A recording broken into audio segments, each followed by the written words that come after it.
Hi good morning. അപ്പോൾ നമ്മുടെ ഇന്നത്തെ റെസിപ്പി എന്ന് പറയുന്നത് ഒരു സ്നാക്ക് റെസിപ്പിയാണ് കേട്ടോ.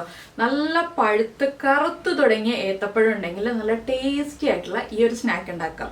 കുറച്ച് തേങ്ങയും കുറച്ച് കാഷ്നട്ടും ഒക്കെ കൂടി ഉണ്ടെന്നുണ്ടെങ്കിൽ അടിപൊളിയാണ്. വേറെ പറയാൻ വാക്കുകളില്ല എന്നൊക്കെ പറയില്ലേ, അതുപോലെ നല്ല ടേസ്റ്റി ആയിട്ടുള്ള ഒരു സ്നാക്കാണ്. ഏത്തപ്പഴം കൊണ്ട് നമ്മൾ എപ്പോഴും പഴംപൊരി അല്ലെങ്കിൽ പഴം വരട്ടിയത്, പഴം തേങ്ങയിട്ട് വിളയിച്ചത്, അങ്ങനെയുള്ള പല സ്നാക്കുകളാണ് ഉണ്ടാക്കാറുള്ളത്. ഇത് പഴം ബോണ്ട എന്ന് പറയാം നമുക്ക്. പക്ഷെ പഴം ബോണ്ട ആണോ എന്ന് വെച്ചാൽ അങ്ങനെ ഒരു ബോണ്ട പോലെ ഇരിക്കുന്നു എന്ന് മാത്രമേ ഉള്ളൂ. നമ്മൾ കുഴച്ചുരുട്ടി എണ്ണയിലിട്ട് പൊരിച്ചെടുക്കുന്നുണ്ടെങ്കിലും കുഴച്ചുരുട്ടിയല്ല നമ്മൾ എടുക്കുന്നത്. അതൊക്കെ എങ്ങനെയാണ് പ്രോസസ്സ് എന്നുള്ളത് നിങ്ങളിത് കാണുമ്പോൾ മനസ്സിലാവും. അപ്പോൾ ഞാൻ പേരിട്ടിരിക്കുന്നത് പഴം ബോണ്ട എന്നാണ്. അത് ആ ഷേപ്പിനെയാണ്. പക്ഷെ നല്ല സോഫ്റ്റ് ആയിട്ടുള്ളൊരു പഴം കൊണ്ടുള്ള റെസിപ്പിയാണ്. സോഫ്റ്റ് ആയിട്ടുള്ള പഴം കൊണ്ടുള്ള റെസിപ്പി എന്നല്ല, പഴം കൊണ്ട് നല്ല സോഫ്റ്റ് ആയിട്ടുള്ള ഒരു സ്നാക്കാണ് നമ്മൾ ഉണ്ടാക്കുന്നത്. അപ്പോൾ ഈ പഴം കൊണ്ട് എങ്ങനെയാണ് തയ്യാറാക്കുന്നതെന്ന് നോക്കാം. പക്ഷേ ഞാൻ ഈ പറയുന്ന ഇൻഗ്രീഡിയൻസ് ഒക്കെ ചേർക്കണം കേട്ടോ, അപ്പോഴേ കറക്റ്റ് ടേസ്റ്റ് ആവുള്ളൂ. അപ്പോൾ നമ്മുടെ പഴം കൊണ്ട് നമുക്ക് തയ്യാറാക്കാം. നമുക്ക് നമ്മുടെ ഇൻഗ്രീഡിയൻസ് നോക്കാം. ഞാനിപ്പോൾ ഒരു ഏത്തപ്പഴം എടുത്തിട്ടുണ്ട്. വലിയ ഏത്തപ്പഴമാണ് കേട്ടോ. ചെറിയ ഏത്തപ്പഴമാണെങ്കിൽ 2 എണ്ണം എടുക്കുക, വലിയ ഏത്തപ്പഴമാണെങ്കിൽ 1 എണ്ണം മതി. നന്നായിട്ട് പഴുത്ത ഏത്തപ്പഴം എടുക്കുക. അതിലേക്കായിട്ട് ഒരു 1/4 കപ്പ് തേങ്ങ ചിരവിയത്. തേങ്ങ ചിരവിയതിൻ്റെ അളവ് നിങ്ങൾക്ക് തീരുമാനിക്കാം. തേങ്ങ ചിരവിയതിന് പകരം തേങ്ങാക്കൊത്തും ചേർക്കാം. ഞാനിപ്പോൾ തേങ്ങ ചിരവിയതാണ് ചേർക്കുന്നത്. പിന്നെ കുറച്ച് കാഷ്നട്ട്, ഇത് ഓപ്ഷണലാണ്, താല്പര്യമുണ്ടെങ്കിൽ ചേർക്കാം. ഈ കാഷ്നട്ടും തേങ്ങ ചിരവിയത് അല്ലെങ്കിൽ തേങ്ങാക്കൊത്ത് നെയ്യിലൊന്ന് റോസ്റ്റ് ചെയ്തിട്ട് ചേർക്കണം എന്നുണ്ടെങ്കിൽ അങ്ങനെ ചേർക്കാം. ഞാനിപ്പോൾ നെയ്യിലൊന്ന് റോസ്റ്റ് ചെയ്യുന്നില്ല, ഡയറക്റ്റ് ചേർക്കാണ്. പിന്നെ വേണ്ടത് നമ്മുടെ മധുരത്തിനനുസരിച്ച് പഞ്ചസാര. എന്താണെന്ന് വെച്ചാൽ നമ്മുടെ പഴത്തിൻ്റെ മധുരത്തിനനുസരിച്ച് വേണം നമ്മൾ പഞ്ചസാര ചേർക്കാൻ. ഞാനിപ്പോൾ ഒരു 3/4 ടീസ്പൂണേ പഞ്ചസാര ചേർക്കുന്നുള്ളൂ. പഞ്ചസാര എടുത്തു വെച്ചു എന്ന് മാത്രമേ ഉള്ളൂ. പഴത്തിന് മധുരമുള്ളതാണ്, അതുകൊണ്ട് തന്നെ ഒരുപാട് പഞ്ചസാര ചേർക്കുന്നില്ല. പിന്നെ നമ്മുടെ പഴത്തിൻ്റെ വാട്ടർ കണ്ടൻറ്റും നമ്മൾ ചേർക്കുന്ന വെള്ളത്തിൻ്റെ അളവ് അനുസരിച്ച് നമ്മൾ മൈദപ്പൊടി ചേർക്കണം.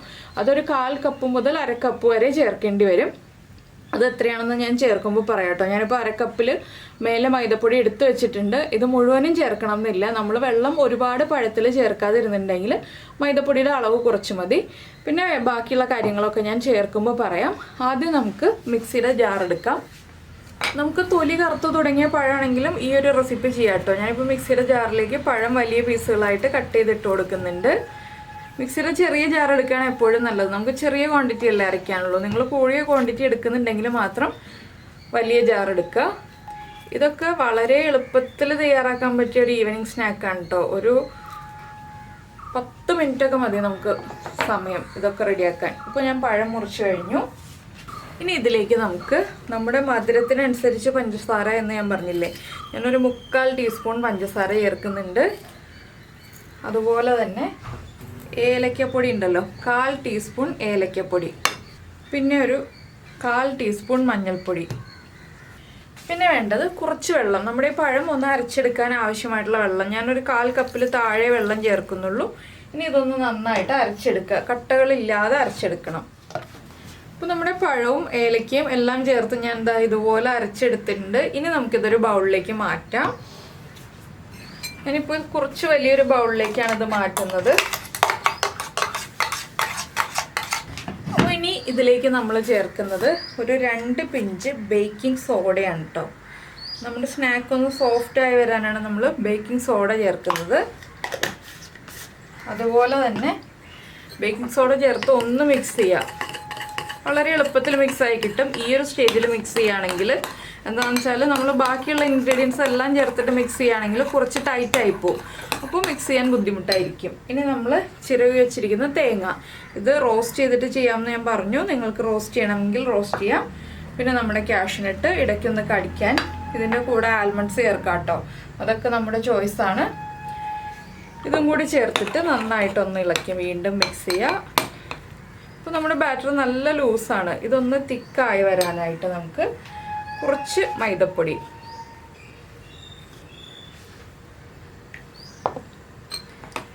ചേർത്തിട്ട് നന്നായിട്ടൊന്ന് ഇളക്കി മിക്സ് ചെയ്യുക. ഇതൊരു 5 മിനിറ്റ് റെസ്റ്റ് ചെയ്യാൻ വയ്ക്കാം കേട്ടോ. 5 മിനിറ്റിൽ കൂടുതൽ റെസ്റ്റ് ചെയ്യാൻ വയ്ക്കേണ്ട ആവശ്യമില്ല. ഞാനിപ്പോൾ ഒരു 1/4 കപ്പിൽ താഴെ മൈദപ്പൊടിയെ ചേർത്തിട്ടുള്ളൂ. ഒരുപാട് മൈദപ്പൊടി വേണ്ട നമുക്ക്. ഒരു സ്പൂണും കൂടി മൈദപ്പൊടി ചേർത്ത് കൊടുക്കാം. ഇപ്പോൾ എന്താണെന്ന് വെച്ചാൽ ഇങ്ങനെ കുറച്ച് ലൂസാണ്, ഒന്നുകൂടി ഒന്ന് തിക്കായി വരണം. 1 സ്പൂണും കൂടി മൈദപ്പൊടി ചേർത്ത് നമുക്ക് മിക്സ് ചെയ്യാം.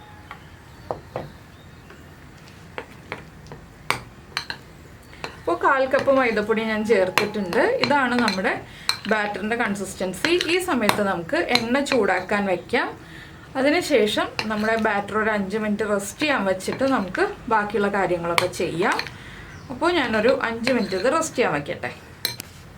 അപ്പോൾ നമ്മുടെ ബാറ്റർ നമ്മൾ മിക്സ് ചെയ്ത് വെച്ചിട്ട് 5 മിനിറ്റ് കഴിഞ്ഞു. ഇത് കണ്ടോ, ഈ ഒരു തിക്നെസ്സിൽ നമ്മൾ മിക്സ് ചെയ്ത് വയ്ക്കുക കേട്ടോ.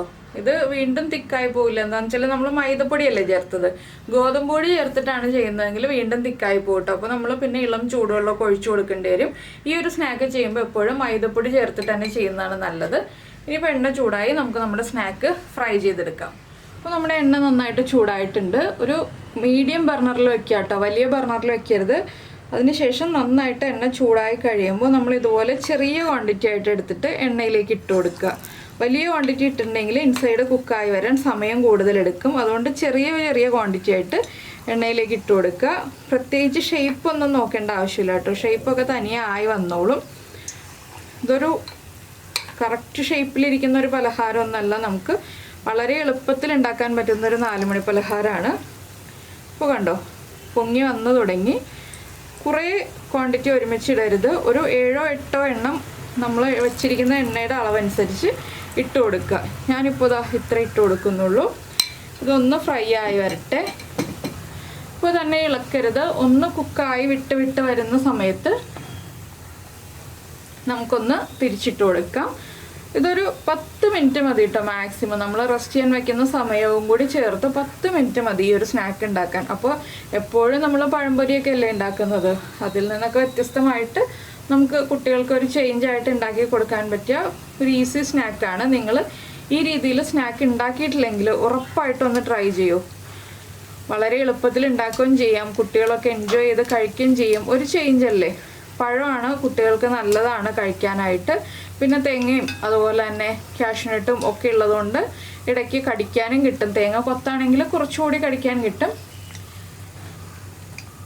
പിന്നെ വീട്ടിൽ വലിയ ആളുകളൊക്കെ ഉണ്ടെങ്കിൽ തേങ്ങ കൊത്തിന് പകരം ഇതുപോലെ തേങ്ങ തന്നെ ചേർക്കണം നല്ലത്. നല്ല സോഫ്റ്റ് ആയിരിക്കും കേട്ടോ നമ്മൾ ആ ബേക്കിംഗ് സോഡ ചേർത്തതുകൊണ്ട്. നിങ്ങൾക്ക് ബേക്കിംഗ് സോഡ ഒഴിവാക്കണമെങ്കിൽ ഒഴിവാക്കാം. കുറച്ച് ഹാർഡായിരിക്കും എന്ന് മാത്രമേ ഉള്ളൂ. ഒരുപാട് ഹാർഡല്ല, ചെറുതായിട്ടൊന്ന് ഹാർഡായിരിക്കും. ഇത്രയും സോഫ്റ്റ് ആയിരിക്കില്ല. ബേക്കിംഗ് സോഡ ചേർക്കുമ്പോഴാണ് ഇത്രയും സോഫ്റ്റ് ആയിട്ട് വരിക. അപ്പോൾ കണ്ടോ, നന്നായിട്ട് പൊങ്ങിയൊക്കെ വന്നിട്ടുണ്ട്. അപ്പോൾ വീട്ടിൽ ഏത്തപ്പഴവും മൈദപ്പൊടിയൊക്കെ ഉണ്ടാവും എന്ന് ഞാൻ വിചാരിക്കുന്നു. ഉണ്ടെങ്കിൽ ഇന്ന് വൈകിട്ട് തന്നെ, നിങ്ങൾ രാവിലെയാണ് വീഡിയോ കാണുന്നതെങ്കിൽ വൈകിട്ട് ഒരു 4 മണിയാകുമ്പോൾ ഉണ്ടാക്കിക്കോളൂ. 4:10 ആകുമ്പോൾ നമുക്ക് ചൂടോടുകൂടി കഴിക്കാം. ഇളം ചൂടോടുകൂടി കഴിക്കുക. നല്ല ചൂടോടെ കഴിക്കുന്നതിനേക്കാൾ ഇളം ചൂടോടെ കഴിക്കുക. അപ്പോൾ നമ്മൾ ആദ്യം ഇട്ട സ്നാക്ക് റെഡിയായി വന്നിട്ടുണ്ട്.